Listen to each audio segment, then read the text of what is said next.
Good morning.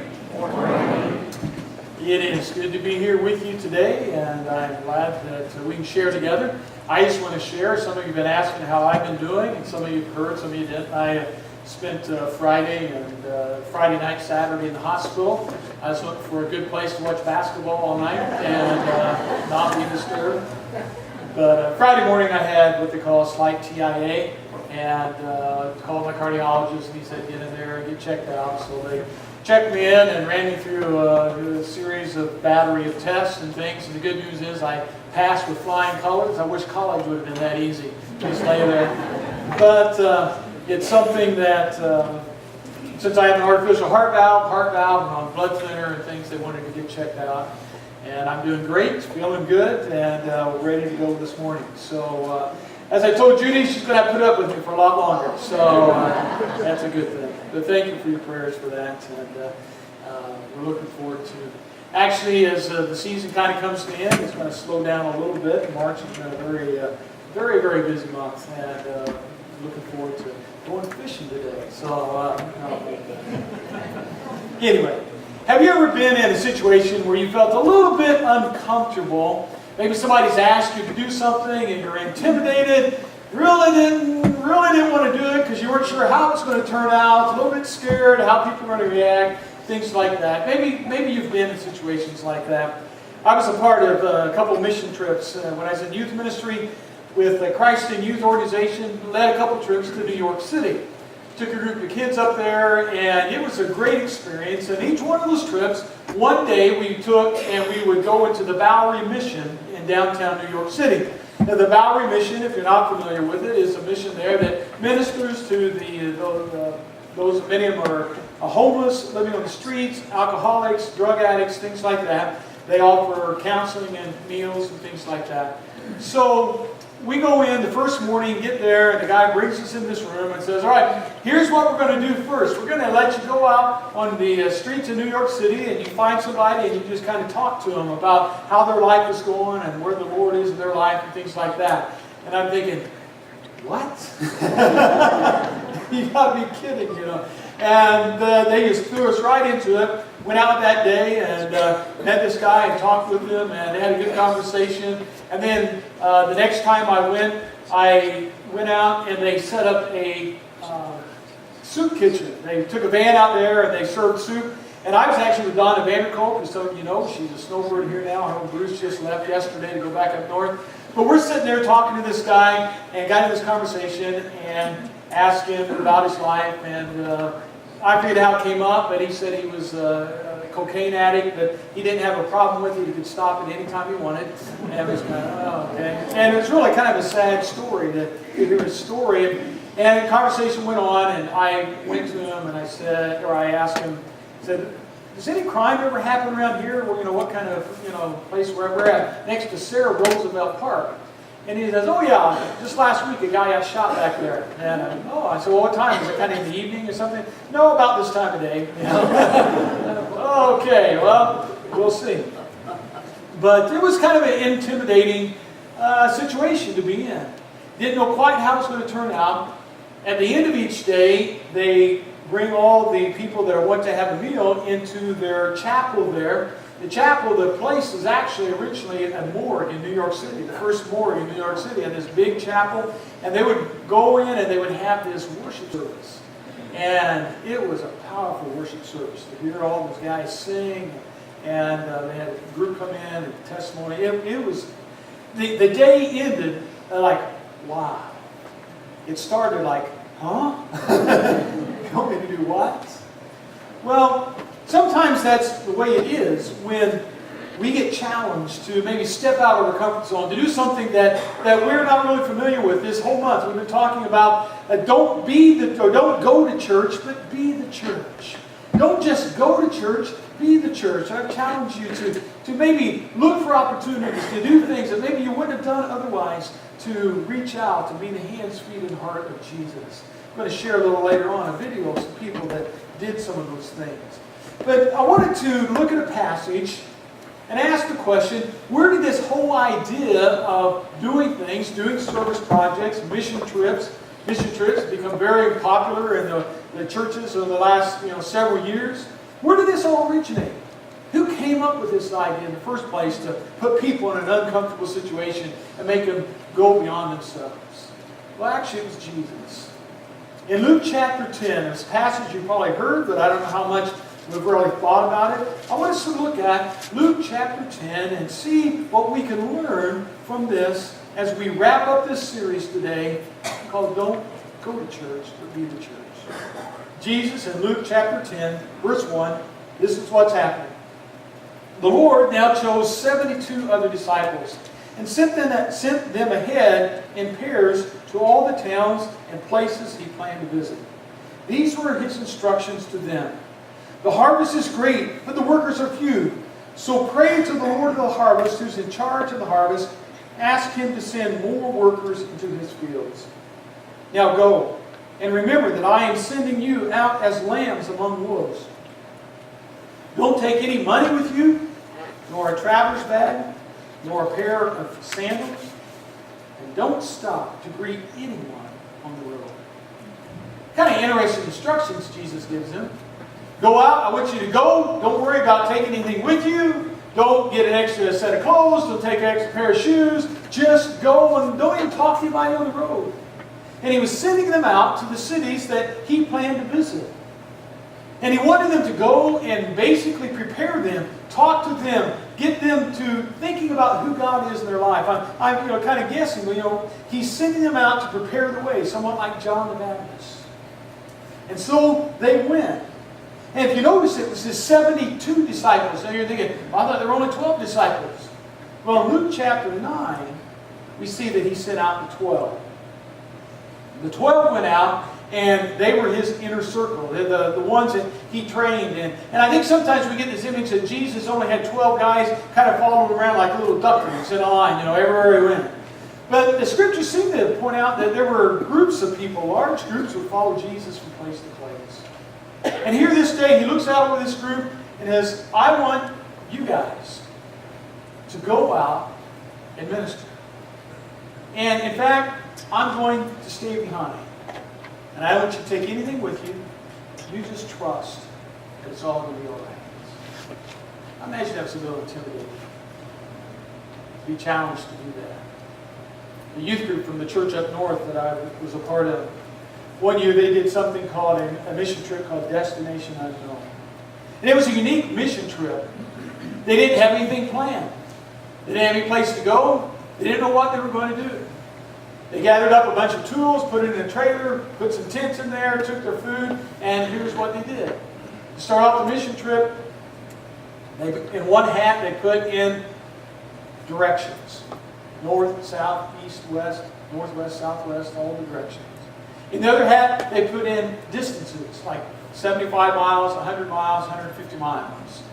They got all the kids there. They'd sign up for the trip and said, here's what we're going to do. We're going to draw from each hat. So they had one kid draw from the direction hat. The other kid draw from the distance. And they looked at him and said, go south, east, 150 miles. So they got it on the map, looked to see what was the closest town in that area. They jumped in their van and took off. They got outside the city there and they stopped. They got out of their vans and prayed. They said, Dear Lord, we're here to serve in this town. Use us however you need us to be used. They got back in the van and they started driving through town just kind of looking for opportunities to serve. They stopped at this Methodist church and they went inside, explained what they were doing, what they hoped to accomplish. And the guy said, oh, this is amazing. You won't believe this, but we have an older couple in our church who's been looking for someone to come and help take care of their house. Their house is a mess. The yard is a mess. They can't take care of anything. And it would be such a blessing if you would go over there and help them do that. So they went over there, and to make a long story short, they spent 3 days in this town serving and helping people that needed help. The people in that church invited them in, fed them, took care of them. They never once in this whole trip, and they went from there down to Kentucky somewhere, they never had to unpack a sleeping bag, a tent, or any of the food that they had taken along, because the Lord took care of them the entire way. You think they were excited when they came back? Oh man. It's one of the best mission trip experiences they could have ever had. Not only were they able to help and they built relationships, but they saw how God provided for them. I can't help but to think that the disciples from that were much like, or that youth ministry group was much like those disciples who went out that day. But what was the result of all of that? What was the result when the 72 went out? What was the result when our kids came back? You can find the result further down in the chapter, Luke chapter 10, verses 17 through 20. This is what it says. The 72 returned with joy and said, Lord, even the demons submit to us in your name. He replied, I saw Satan fall like lightning from heaven. I have given you authority to trample on snakes and scorpions and to overcome all the power of the enemy. Nothing will harm you. However, do not rejoice that the spirits submit to you, but rejoice that your names are written in heaven. Interesting passage. They come back, and there's three things I think we can take away from this passage that I think we can learn and apply to our own lives when it comes to this challenge of don't just go to church, be the church. But to go out and be the hands, feet, and heart of Jesus. What comes as a result of that? If we're to celebrate being the church, what are the possible results from that? The first result, I think, is simply this. We need to celebrate being the church, and it brings joy. Did you catch what the 72 did when they came back? Their attitude, they come back in and say, man, I'm tired. I've never been so miserable. I can't believe, you won't believe what Jesus, we didn't have enough to eat. You know, we had to sleep on the floor. And all. Is that what it says they did? It says they returned with joy. They returned with joy. The word there simply means an emotion of great happiness and pleasure and fulfillment. They had experienced something they'd never experienced before. And they came back excited about it and joyful about it. Think about maybe their existence prior to that trip they went out. They had been followers of Jesus. They had heard Him teach. They had seen Him do miracles. That in and of itself would have been an amazing thing to be just an observer of all of that. But now they're no longer just sitting on the sideline, no longer filling a pew, no longer occupying space. They have gone out and they have experienced it firsthand, and they come back with one thing in their heart, joy. Joy because they obeyed what God had told them to do.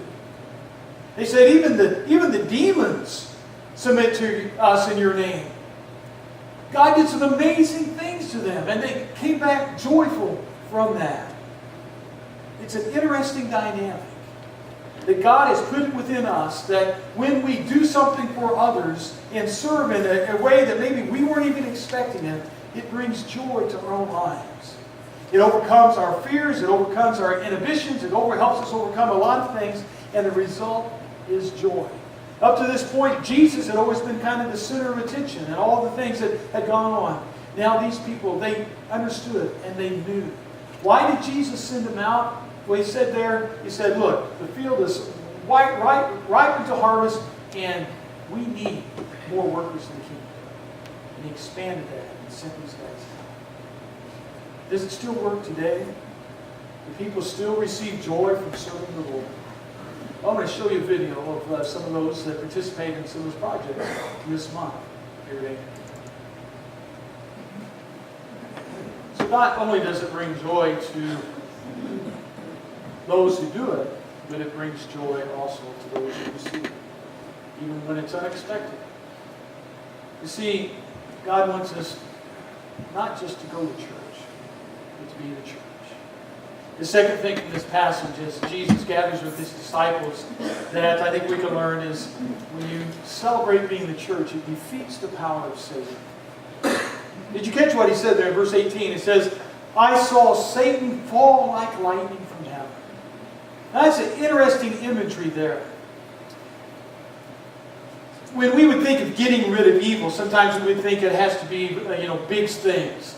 If someone would come up and say, well, I just want you to know that I would help put a drug dealer behind bars this week, you think, wow, that's great. Or someone came up and said, well, I helped close down an operation that was a storefront for illegal activity. It was a prostitution ring, and then we helped put them out of this. Oh man, that's great. Or maybe shut down a human trafficking system or something like that. You think, wow, they really put evil away. And those things would be, amazing things to be a part of.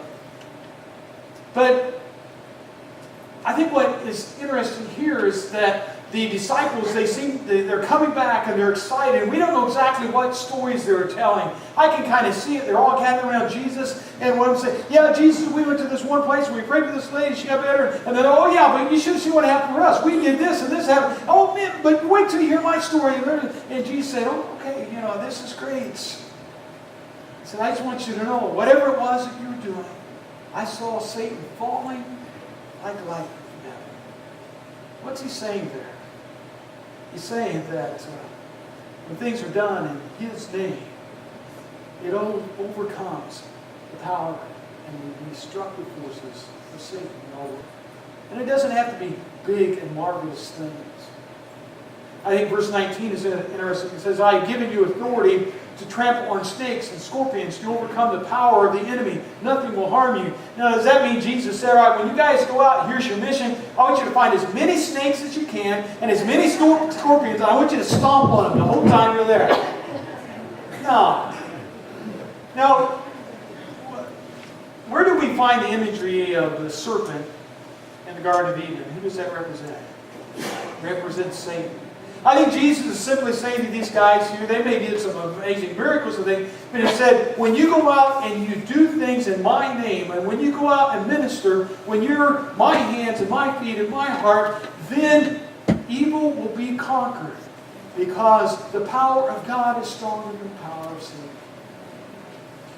And He wants them to know it, and He wants us to know it. And God can use us to help cast Satan down, like we're falling from heaven, when His people are His people, doing what He calls them to do. I just love the imagery there in that passage. One final thing that I think that Jesus wraps it up with in a very interesting way, and it's simply this. Celebrate being the church, and it causes us to see things from a heavenly perspective. Did you catch the end of that passage? When He said, however, this is after they've told all these things and He said these things to him. He says, however, do not rejoice that the spirits submit to you, but rejoice that your names are written in heaven. He says, guys, don't get a big head here thinking that you went out and did this on your own. Don't think that you got it all under control and that it's all about you. He says, no. What the most important thing here is that your names are written in heaven. In other words, that you are serving and you're being faithful to Him. He wants to know it makes a difference whose team they are on. They're not just on their team. They're on God's kingdom team. Remember the movie or the story of the 1980 hockey team, the U.S. team? There was a movie made from it called Miracle on Ice. It's when the American team won the gold medal in hockey that year. Totally surprised everyone. Well, in the movie, it's an interesting movie. I recommend you see it sometime. That was back in the days before the professional players would be a part of the Olympic teams. And they gathered there all the best hockey players from all the colleges around the U.S. And Herb Brooks was the coach. He gets the guys out on the ice. Actually, in the movie, they were having a fight. These two guys got in a fight because they were from rival teams. And he kind of just let them go at it. And he came out and said, oh, you guys done now? Kind of made fun of them. And then he would say to them, tell me who you are. And one of them would say, well, I'm Joe Brown. I play for the University of Minnesota. Okay, well, who are you? Well, I'm, Frank, and I play for the University of, Alabama. And then he just went through the whole list. And he said, okay. And he started practice. And throughout the movie, as they were practicing, he'd stop practice every now and then. He'd say to the player, who are you? And the guy would say, he'd shout out his name, tell the school he played for. He'd ask someone else, shout out the name, tell the school he played for. Okay. And they'd go back. Well, the movie progresses. He's done that all through the movie. And they enter an exhibition game and they lose. And they're coming off the ice. And he comes out of the box there, stops the players, looks to the assistant coach and says, get a whistle. And he says to the players, get on the end line. I want to do some reps. And the rep was you go a quarter way down and back, halfway down and back, three-quarters way down and back, all the way down and back. In basketball, they call them death valleys when I was in play. And they wear you out. They're deadly. And he started running those. And then he stopped. And he came out. And he said, guys, you need to understand that the name on the front of your jersey is more important than the name on the back of your jersey. Then he'd ask the player, who are you? The guy would give his name and the college he played for. He said, blow that whistle. And they'd go at it. And they'd go at it. Well, the scene ends where the lights have been turned off in the stadium that they played hockey in. No one's left there. And the players are bent over. Some of them are just dying on the floor. And he stops, and finally, one of the players, the captain of the hockey team, his name was Michael Uronzioni. He called out to his coach, gave him his name. And the coach said, who do you play for? And he says, I play for the United States of America. The coach said, practice is over. Because they finally got it. As long as they played for themselves and represented someone else, they would never become the team. But when they understood that the name on the front of the jersey was more important than the name on the back of the jersey, then it all came together. Jesus is saying that in this passage. He's saying it to us. So when you go out to be the church, it's not the name on the front of the jersey that counts. It's where you have your name written for eternity that counts. And who is it that you're working for and serving and obeying each and every day? So your mission from this point forward, if you choose to accept it, is simply this. Don't just go to church. Be the church.